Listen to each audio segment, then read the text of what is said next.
Bonjour, je suis aujourd'hui avec Thomas Van de Velde, qui n'est pas un Belge comme son nom pourrait le faire penser, mais un Français d'origine hollandaise lointaine. Et donc, la situation dans les hôpitaux en France qu'on va parler. Vous êtes infirmier anesthésiste et on a eu ces derniers temps de très beaux discours, très élogieux du président Macron à l'égard de vous autres, tous les soignants.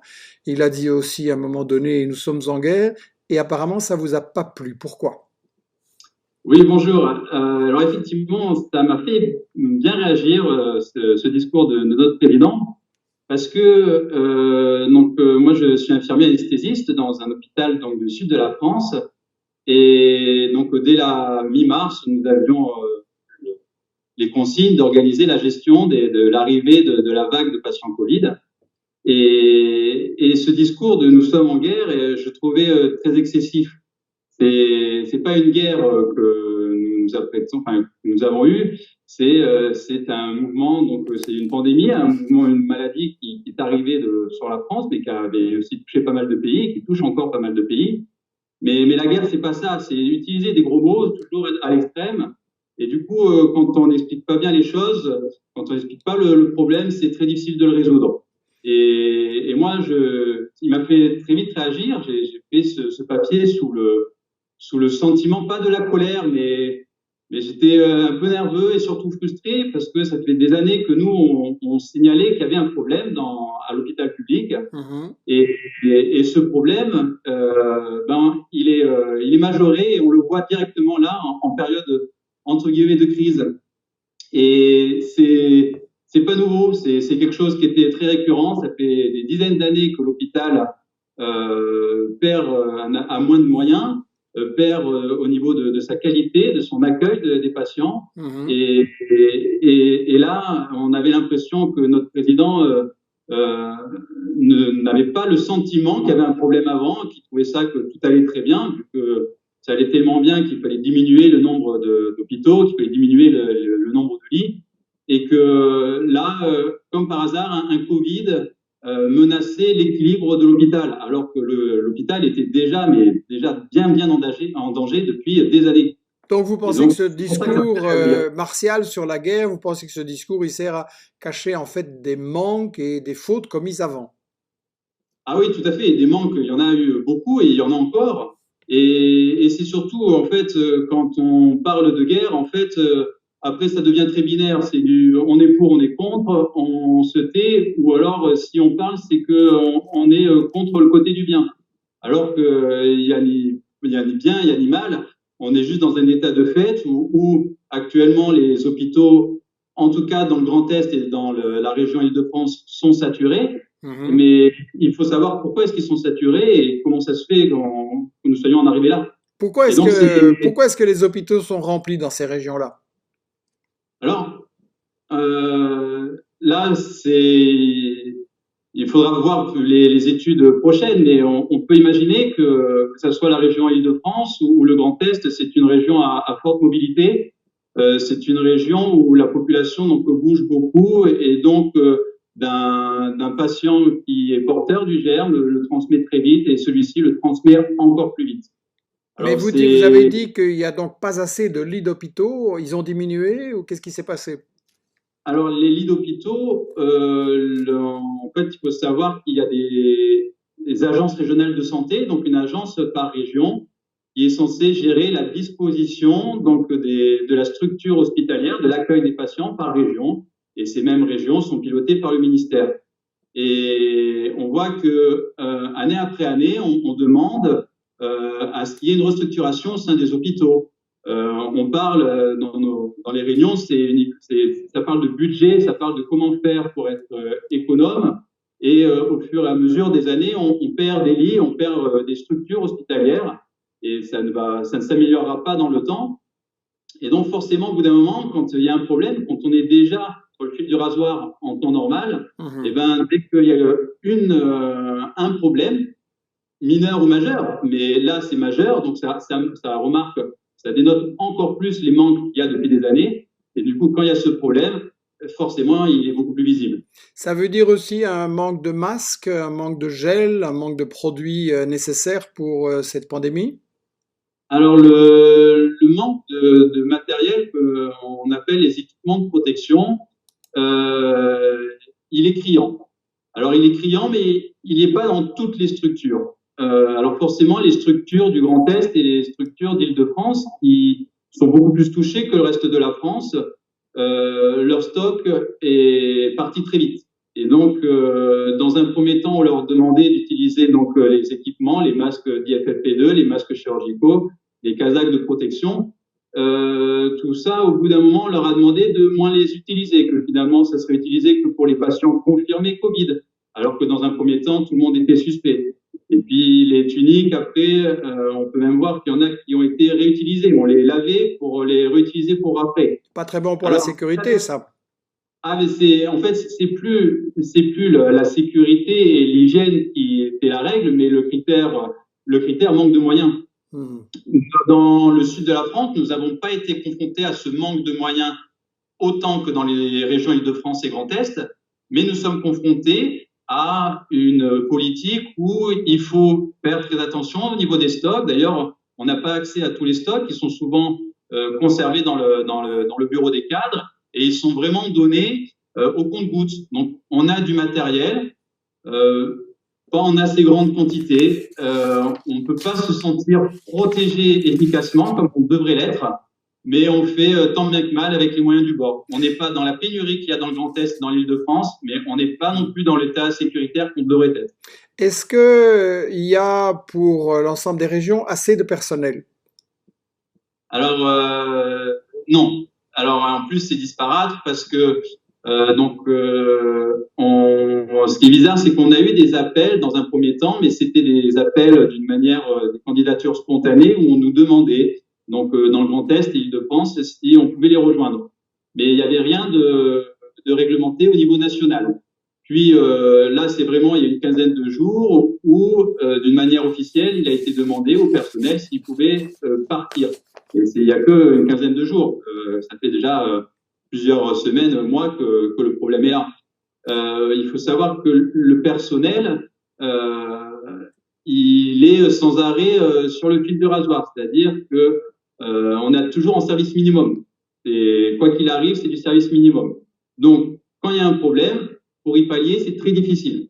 Parce que Si c'est pas avec cet afflux de malades, je suppose que les prestations sont beaucoup plus longues.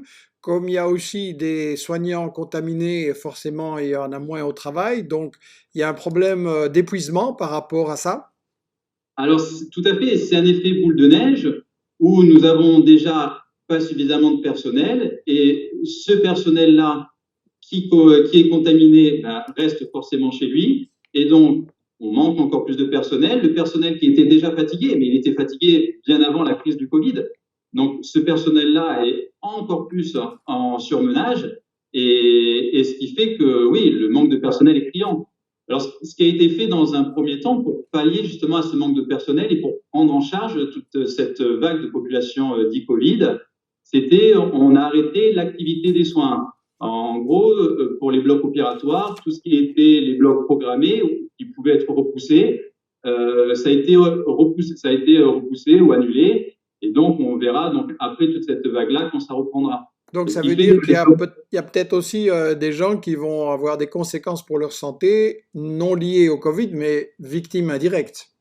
mais ça sera les grandes victimes indirectes, celles dont on ne parle pas maintenant, mais dont peut-être qu'on parlera plus tard, tous ces gens qui nécessitaient un traitement, qui nécessitaient d'être opérés. J'imagine qu'il y aura peut-être un impact sur la mortalité, en tout cas sur l'état de santé de la population. Si C'est criant. j'imagine les conditions de travail, les conditions de vie dans ces secteurs-là sont très dures. Les gens ont des très longues journées. Vous devez porter des masques qui sont aussi pas très bien adaptés. Ça doit être compliqué. Alors, ça a été tout un réaménagement. Donc, les services qui travaillent exclusivement sur le Covid sont les services de réanimation et des services donc qui pouvaient être attribués à des services de médecine comme la pneumologie, la gastro ou d'autres pathologies ont Mhm. été structurés pour recevoir les patients dits Covid. Et donc, pour tous ces services qui sont en contact direct, comme les urgences, il y a un équipement spécifique cet équipement spécifique est très contraignant à utiliser, à porter, donc déjà à mettre.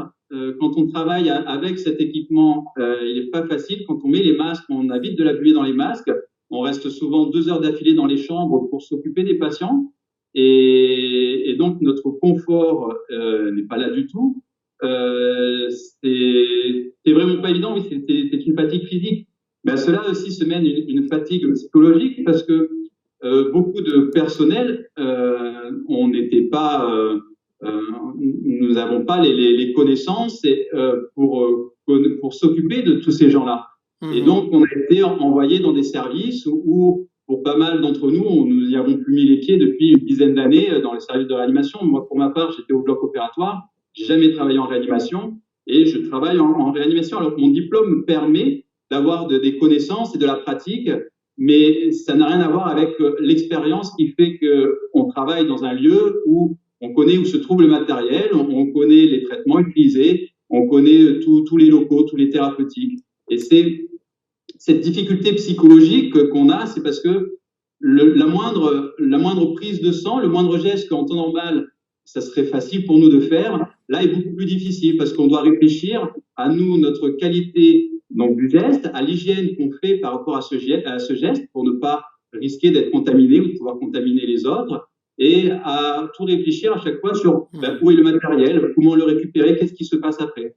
Et donc, c'est un mécanisme d'esprit qu'on n'a pas et qu'on se remet à avoir.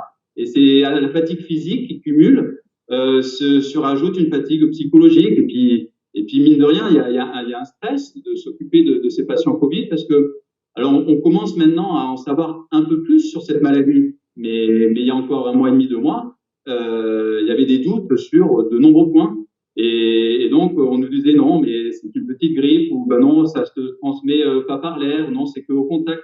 En fait, tout a été dit, tout est son contraire. Et le problème, c'est que tout est dit, mais nous, en tant que soignants, on est au contact direct du patient, et donc, on ne sait pas. Ou en tout cas, on ne savait pas. Et donc, les soins, il faut les faire. Donc, on y allait avec ce stress, cette fatigue physique et ce stress psychologique. Et ce qui fait que tout ça cumulé, plus les jours qui s'enchaînent, c'est compliqué. C'est compliqué. Et encore, moi, je vous parle, je suis dans un hôpital qui a eu vraiment une petite vague comparée à nos collègues du Grand Est et d'Île-de-France. Donc, j'imagine même pas ce que eux ont dû vivre et endurer. Donc, ça a été compliqué déjà pour nous. J'imagine même pas ce que mes autres collègues ont enduré.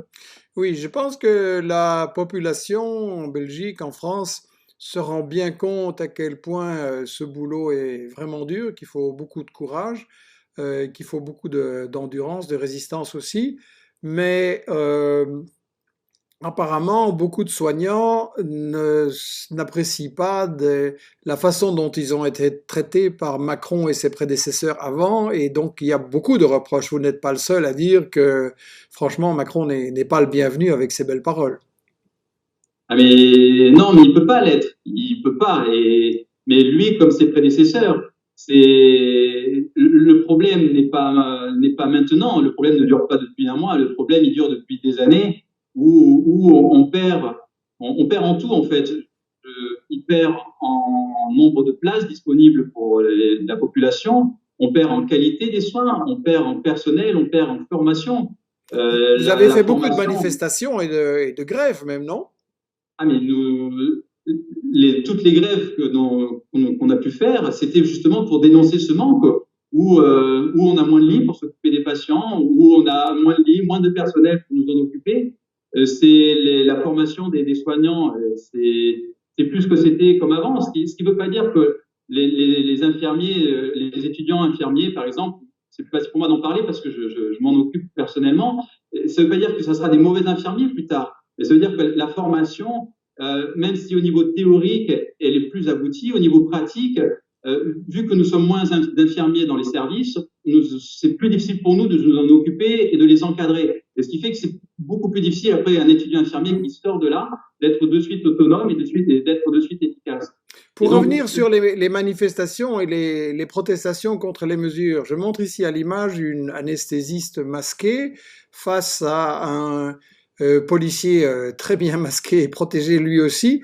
Les manifestants ont été mal reçus. Alors les manifestants, oui, toute façon, je connais pas beaucoup de manifestations bien reçues. Donc oui, on est mal reçu. Il y a des grèves qui se terminent d'une manière beaucoup plus violente que d'autres. Déjà, il faut savoir, il est difficile pour nous de faire grève, vu que nous sommes déjà en service minimum en permanence. Donc, on peut pas être moins que ce que l'on est déjà en temps normal.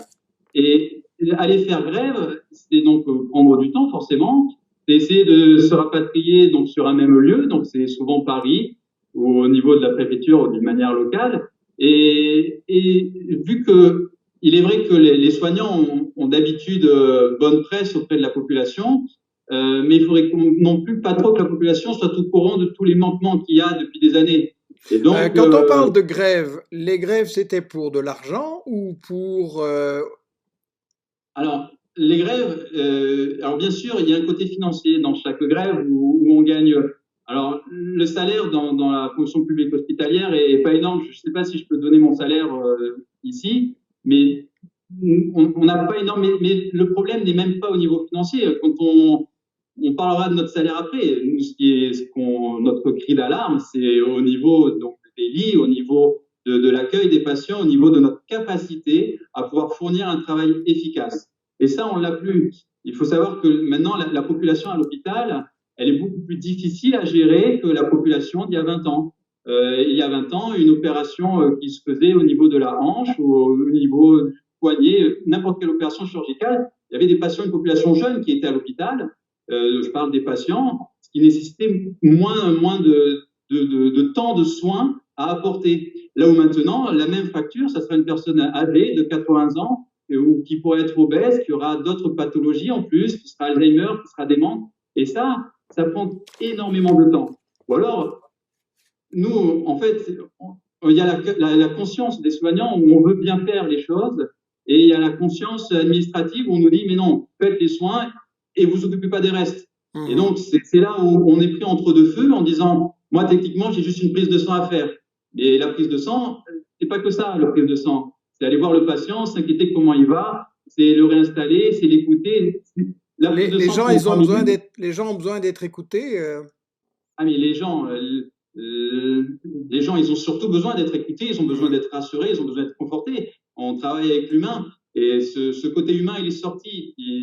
Quand on travaille, donc nous avons des administratifs au-dessus de nous qui nous disent, c'est d'une manière vulgarisée, mais qui nous disent comment travailler. Et ils nous disent comment travailler. À un moment, il est compté l'écoute du patient, il est compté savoir parler au patient, il est compté tout ce temps-là qui n'est pas chiffré au niveau pécunier. Donc c'est du temps. Le fric a tué l'humain, là. Ah, mais complètement. Nous sommes rentrés dans une ère de rentabilité où l'hôpital, on nous le fait bien comprendre, maintenant, il doit être rentable. Et vu qu'on nous dit que les cliniques arrivent à faire des sous, eh ben, il faut que l'hôpital arrive à en faire aussi. Et donc, nous sommes dans une politique de rendement, dans une politique où il faut faire les soins, il faut s'occuper des patients, mais pas trop non plus, quoi. Il faut juste faire les soins comme on nous le fait, comme on nous le demande. Mais les soins de base, les soins d'hygiène, les soins de réconfort, écouter un patient, le nourrir, le changer, ça prend énormément de temps. Clairement. Ça, je peux donner un témoignage personnel là-dessus parce qu'il y a 2 mois, j'ai dû subir une petite opération cardiaque. Je n'étais pas très stressé, c'était pas très grave, ça va. Mais bon, j'ai eu une conversation intéressante quand le brancardier qui m'amenait dans la salle d'opération, il m'a pris et on a eu une petite conversation parce que c'était un très grand hôpital en longueur et il m'a dit là, moi j'ai une pression de mes directions, c'est-à-dire que j'ai autant de temps pour amener un patient à la salle d'op, point. Et il m'a dit spontanément, et moi je n'accepte pas ça parce que les gens qui arrivent ici, ils peuvent être stressés, c'est normal quand on est dans la salle d'op. Et donc moi je donne du temps aux gens et j'ai dit à mes supérieurs, d'abord les gens et après vos directives qu'ils trouvaient bureaucratiques en fait. Eh ben, ce brancardier est très bien, mais il est très bien d'un point de vue soignant. Je pense que d'un point de vue de la direction, il n'est pas très bien. Non, non. Et donc, c'est là où on est sans arrêt tiraillé entre la direction qui nous donne forcément les directives, mais qui n'est pas au contact des patients. C'est une direction très chiffrée, très rapporté. Donc, nous on dit d'un point de vue Excel, c'est les gens avec un tableau Excel qui nous apprennent comment travailler. Mais c'est pas ça. L'hôpital ne doit pas devenir comme ça.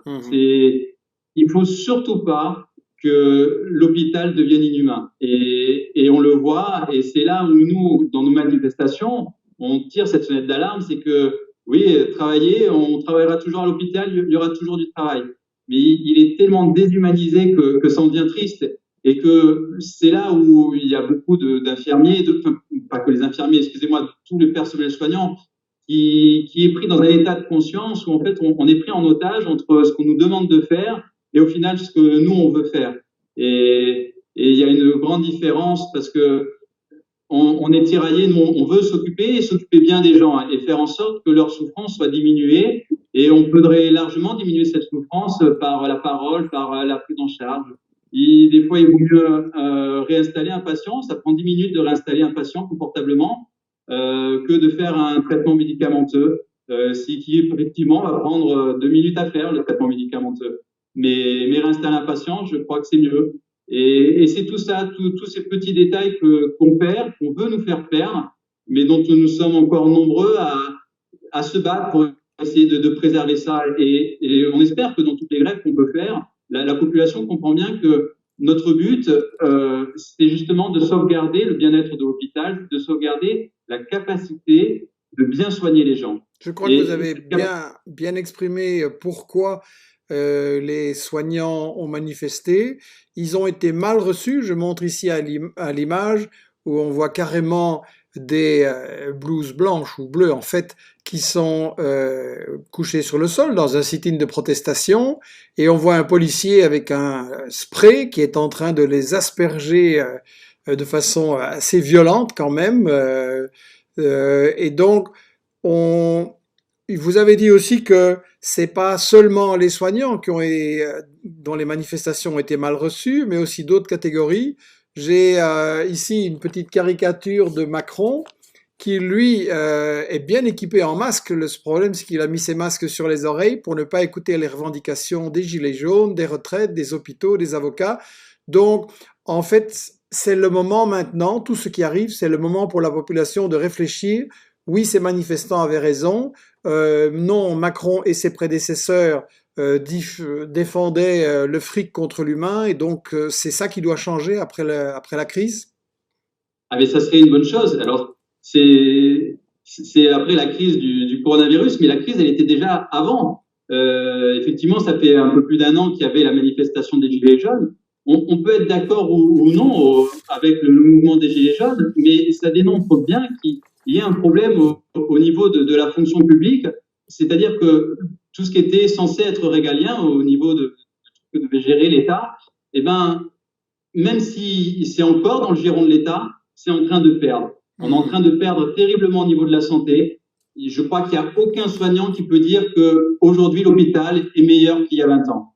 On est en train de perdre au niveau de l'éducation nationale. On est en train de perdre dans tout ce système-là que l'État avait à sa charge.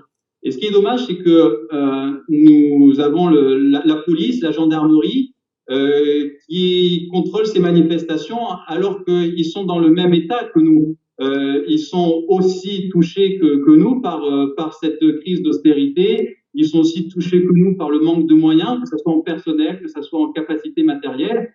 Et donc, ces policiers-là qui répondent malheureusement à des ordres, mais je pense, et d'ailleurs ça a été dit, ils sont tout autant gilets jaunes que la population qui était hier dans les rues. Et c'est là où ça devient, c'est dramatique, c'est des gens qui ont les mêmes revendications et qui se battent, quoique oui, ils se sont battus, il y a eu des violences très outrageuses de part et d'autre.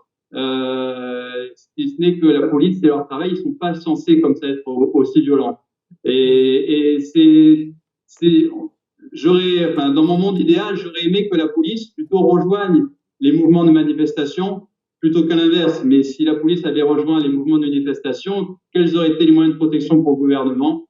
Et ben c'est là où justement tout aurait pu changer en bien, j'espère. Mais pour l'instant, j'espère qu'on en arrivera là un jour. J'espère qu'on arrivera à tout changer. J'espère, mais c'est effectivement notre président, tout comme ses prédécesseurs avant lui, est très sourd et aveugle aux problèmes des Français. Oui.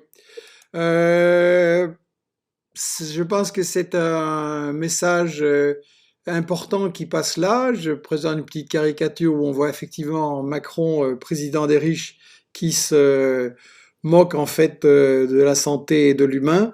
Je crois que vous nous avez très très bien expliqué. Là, on le voit en visitant l'hôpital et en se faisant serrer la main et en craignant pour sa propre sécurité à lui, mais pas pour celle de ses concitoyens. Je crois que vous nous avez bien fait comprendre le problème qu'il y a dans les hôpitaux et la contradiction, en ce sens qu'on nous dit toujours pour l'hôpital, pour les gilets jaunes, pour les retraites, il n'y a pas assez d'argent. Vous êtes d'accord avec cette analyse qu'il faut serrer la ceinture là ou... Ah ben, c'est très difficile en fait. Il n'y a pas assez d'argent. Alors oui, on peut croire ce que nous dit nos gouvernements, ce qu'on entend à la télé. Il n'y a pas assez d'argent. La dette ne fait que d'augmenter. Alors c'est vrai, mais d'un autre côté, on paye des impôts et donc l'État récupère plein d'impôts. On voit le PIB qui chaque année augmente mine de rien. Donc en France, et donc il n'y a pas assez d'argent. Mais alors où va-t-il tout cet argent? Comment est-ce qu'il est utilisé? Et moi, j'aimerais bien savoir, c'est d'accord, il n'y a pas assez d'argent, pourtant je paye beaucoup d'impôts, comme beaucoup, ce qui est normal de payer des impôts. Hein, je paye des impôts pour avoir des services qui sont gérés par l'État. Le problème, c'est que ces services, je ne les ai plus, ils sont plus en qualité, donc où vont ces sous? Et ça serait vraiment la personne qui arrivera à donner cette réponse, où vont ces sous? Je crois que ça sera une personne qui sera très intelligente et très courageuse surtout, parce que c'est là où on verra que ces sous sont certainement pas utilisés de la bonne manière, et en tout cas pas tout le temps, et qui sont pas utilisés dans les bons endroits. Est-ce que tous les sous sont utilisés pour la santé? Et si oui, où est-ce qu'ils vont? Est-ce qu'ils vont directement à l'hôpital? Est-ce qu'ils passent par des intermédiaires? Et ça pour tout le système de régalien qui est en place. Et les grandes multinationales qui ne payent pas d'impôts. Ah oui, alors là, oui, oui, oui. Alors, les grandes multinationales qui arrivent justement à payer, à défiscaliser bon nombre de leurs impôts. Alors, on nous dira que oui, mais ces grandes multinationales font baisser le chômage. Oui, oui, ils emploient, enfin, non, pardon, faut pas baisser le chômage, mais emploient bon nombre de personnes. C'est vrai, mais de notre côté, si ce n'était pas ces multinationales, ça serait d'autres emplois qui seraient créés sans ces multinationales. Et donc, oui, en fait, il faut comprendre que quand on dit qu'il y a quelque chose qui est pour le bien-être de la France, il faut savoir pour qui on parle. Est-ce qu'on parle pour les multinationales? Est-ce qu'on parle pour la population française? Est-ce qu'on parle pour cette élite française? Quand on parle de bien-être de la France, quand on dit qu'il faut faire une crise d'austérité, en tout cas, ce qui est sûr, c'est que c'est pas pour le bien-être de la population française. Et donc, tous les sous qu'il y a, parce que la France a beaucoup de sous, elle en a, on n'est pas un pays pauvre, hein, et donc, où est-ce qu'ils partent?